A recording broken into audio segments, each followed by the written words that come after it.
안녕하십니까, 임 사장입니다. 당신은 은퇴가 가능한가요? 9번째 이야기를 하도록 하겠습니다. 제가 이제 항상 이 질문을 메인 테마로 던지고 있죠. 당신은 은퇴가 가능한가요? 제가 계속해서 말씀드렸습니다. 저도 항상 이거에 대한 고민을 하고 있고요. 보험을 하시는 우리 설계사 가족분들은 이 질문에 대한 고민을 해보시면 어떤 상품을 판매를 하고 권유를 할 수 있을까, 또 어떻게 설계할 수 있을까에 대한 생각을 하실 수 있을 겁니다. 또 내가 보험을 하고 있지 않거나 금융 쪽에 안 계신 분들은 나의 은퇴가 가능한가 라는 것을 고민해 보면 나의 자산이 어떤 것들이 있는지를 한번 파악해 볼 수 있고요. 그리고 그 자산을 어떻게 투자할 것이며, 또 그리고 그 투자된 자산은 어떻게 관리할 것인가에 대한 고민을 이제 시작하실 수 있습니다. 그래서 항상 이 질문을 던지셔야 됩니다. 내 은퇴가 가능한가? 라는 질문을. 그래서 제가 쭉 이때까지 연금에 대한 이야기도 말씀드렸고요.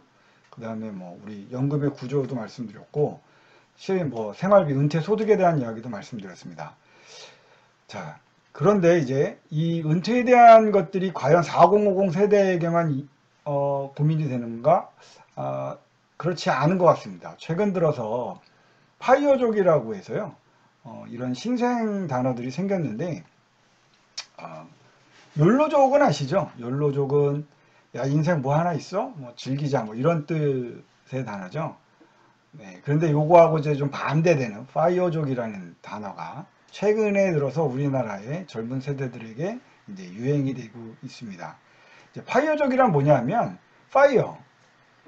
예, 뭐 영어로 보면 어떻게 보면 해고라는 뜻도 있는데 파이어 불꽃이죠. 불 해고. 근데 이제 이건 합성 단어입니다. Financial Independence Retire Early. 자, 경제적 자립, Financial Independence. 경제적 자립을 해서 Retire Early. 조기 은퇴를 한다라는 뜻입니다. 그러니까 많은 은퇴 자금을 모아서 내가 은퇴를 하고 조기에 은퇴를 해서 내가 하고 싶은 일을 한다라는 거죠. 그래서 파이어족은 실질적으로 이제 미국에서 생겼는데요. 1990년대에 처음 미국에서 등장을 했습니다. 그래서 SNS에서 이렇게 개별적으로 조금씩 활동하다가 2008년도에 미국발 금융위기가 딱 터지고 나서 2030 세대에게 유행을 하기 시작했습니다. 네, 이제 실업률이라든지 또는 높아진 주택, 뭐 여러 가지 그런 이제 직장에 대한 불안, 모든 것들이 고민이 되면서 2030 세대에 유행이 됐고요.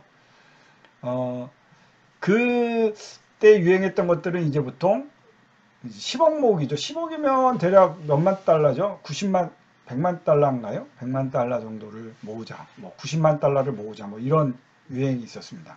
그래서 우리나라에는 2018년도에 들어왔었는데 실질적으로 유행하기 시작한 건 2020년도 코로나 팬데믹으로 인해서 젊은 세대들에 대한 직업에 대한 불안 또는 이제 높아진 주택 가격 등등으로 인해서 조기 은퇴에 대한 꿈들이 많아지고 있습니다. 자, 이 파이어족에 대해서 뭐 좀 한번 알아보면요. 이 사람들은 은퇴자금 인출 4%의 법칙을 갖고 은퇴자금을 계산합니다. 그래서 자기들이 모은 은퇴자금을 가지고 조기에 은퇴를 하는 거죠. 뭐 30대가 됐던 40대가 됐던 그런 목표를 갖고 가는 건데, 그럼 은퇴자금을 어떻게 모으냐? 현재 월 생활비 또는 뭐 내가 이제 은퇴를 하고 나서 월 얼마가 필요하겠다라는 걸 계산을 합니다. 그래서 거기에 월 생활비의 25년치를 은퇴자금으로 모아서 조기 은퇴를 하는데, 두 번째로는 그 모아진 은퇴자금을 이제 부동산이나 주식 등등에 투자를 해서 연 5%의 수익을 내는 걸 목표로 합니다. 그리고 그 연 5% 수익 중에서 연 4%만 생활비로 인출하고 1%와 그 원금은 계속 묻어서 굴리는 거죠. 그러면 원금을 깨지 않고 내가 그 수익만으로, 연 4%의 수익만으로 생활비를 충당한다라는 게 이제 파이어족의 은퇴자금 계산법인데요. 예를 들면 내가 월 한 300만 원이 필요하면, 자, 월 300만 원에 25년치는 약 9억 원, 우리나라 돈으로 이제 9억 원 정도의 은퇴자금이 되는데요. 그걸 모아서 연 5%의 투자를 수익을 낼 수 있는 걸 좀 굴려서 그러면 이제 연 한 4,500만 원이 수익금이 되겠죠.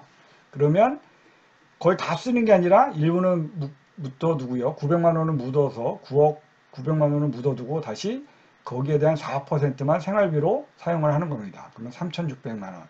그러면 계산을 해보면 월 300만 원이 나오는 거죠.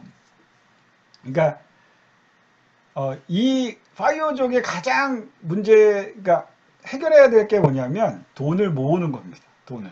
돈을 얼마를 모아야 된다? 우리나라 돈으로 대략 제가 이제 안정적인 노후 자금 뭐 얘기를 한번 드렸었는데 제가 왜 얘를 300만 원을 들었냐면 보통 250만 원 정도가 있어야 된다라는 게 은퇴 월 생활비라고 말씀드렸죠. 그런데 300만 원, 296만 원 정도면은 그래도 좀 여유 있게 살 수 있겠다라는 생각하면 월 300만 원이 필요하다는 거죠.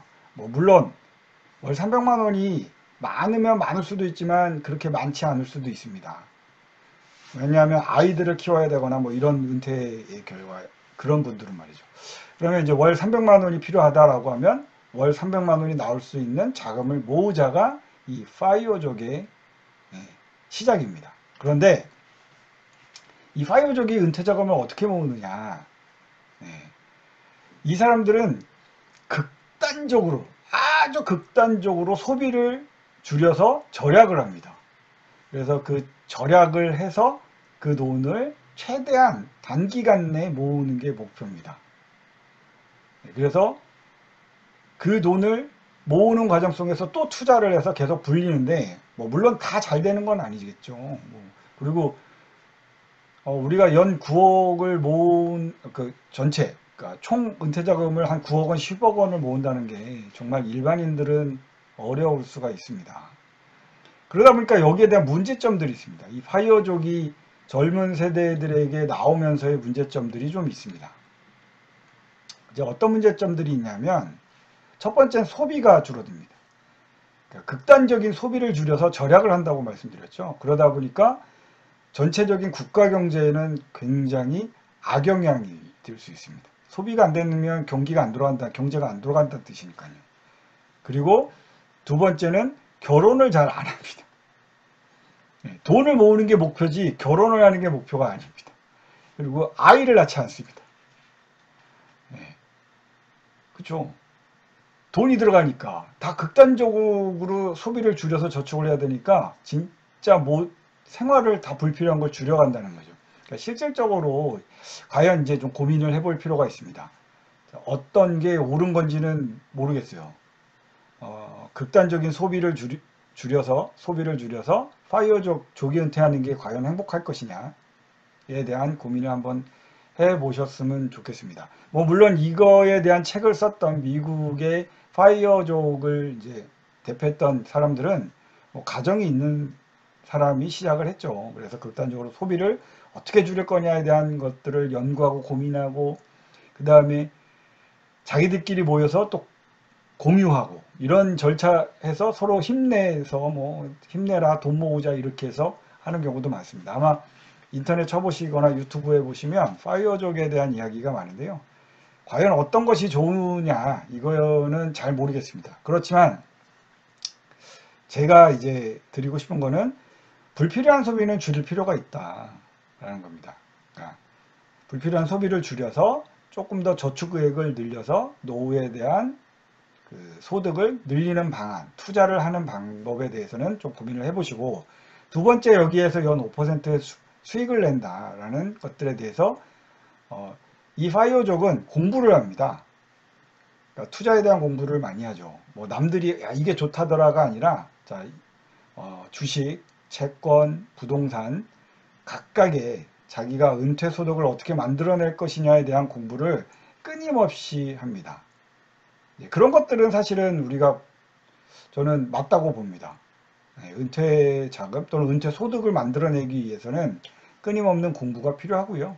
그런 걸 통해서 여유로운 은퇴를 한다. 이건 중요한 것 같습니다. 얼마 전에 이제 뉴스에 한번 나왔던 건데요. 그 기사에 보면 직장인 4명 중 1명이 내 꿈은 파이어족이라고 나와 있죠. 은퇴 후에 창업 주식 또는 휴식이라고 하는데 한 25%가 벌써 젊은 사람들은 이 파이어족에 대한 것들을 알고 있다는 거죠. 뭐 아직 60% 정도는 파이어족이 뭐지? 라고도 할 수 있겠지만 이 파이어족이 벌써 젊은 세대에서는 많이 알려져 있다라는 거죠. 자, 이 파이어족을 꿈꾸면서 조기 은퇴를 꿈꾸면서 실질적으로 쉰다? 이런 것이 중요하겠죠. 난 일을 안 할래. 그냥 놀자라고 하면 재미는 없을 것 같아요. 뭐 물론 이제 우리가 따뜻한 햇살을 받으면서 집구석에 앉아서 커피 한 잔을 하고 바깥 풍경을 바라보는 거, 어떤 직장인이든 다 상상하실 겁니다. 네. 저도 사실 그러고 싶고요. 뭐 저도 조그맣게 사업차를 하고 있지만 저 또한도 그런 삶이 부럽죠. 그렇지만 가장 중요한 건 그건 것 같습니다. 은퇴란 그냥 일을 그만두고 노는 게 아니고요. 일을 자유롭게 하는 겁니다. 예. 내가 이제 막 빡세게 일을 하다 직장을 다니다가 사실은 자유롭게 일할 수 있는 것들이 많이 있습니다. 자유직업인도 많고요. 뭐 어떻게 보면 우리 보험 설계사도 그런 축에 들어가죠. 자유롭게 좀 일을 할 수 있는. 그러니까 그런 부분들에 있어서 끊임없이 자유롭게 일을 하면서 소득을 또 근로소득을 만들어내는 것, 이거에 대한 고민도 좀 하셔야 됩니다. 자, 파이어족이 좋으냐 나쁘냐? 저는 잘 모르겠습니다. 파이어족을 열심히 하시는 분들은 좋을 수도 있고요. 야, 그게 삶이야? 라고 하시는 분들은 또 나쁠 수도 있고요. 그렇지만 제가 말씀드리고 싶은 건 불필요한 소비를 줄이시고 저축을 늘리시고 그 다음에 투자에 대한 공부를 끊임없이 하시고 내가 갖고 있는 보험부터 시작해서 자산에 대해서 관리를 하시는 습관을 좀 길들이실 필요가 있습니다. 그리고 내가 나이를 먹어도 충분히 자유롭게 일할 수 있는 거리를 만드시는 게 중요할 것 같습니다. 자, 오늘은 파이어족에 대해서 말씀을 드렸고요. 조기 은퇴 누구나 꿈꾸지만 준비하신 은퇴가 가장 좋은 은퇴입니다. 자, 오늘은 여기까지 하겠습니다. 감사합니다.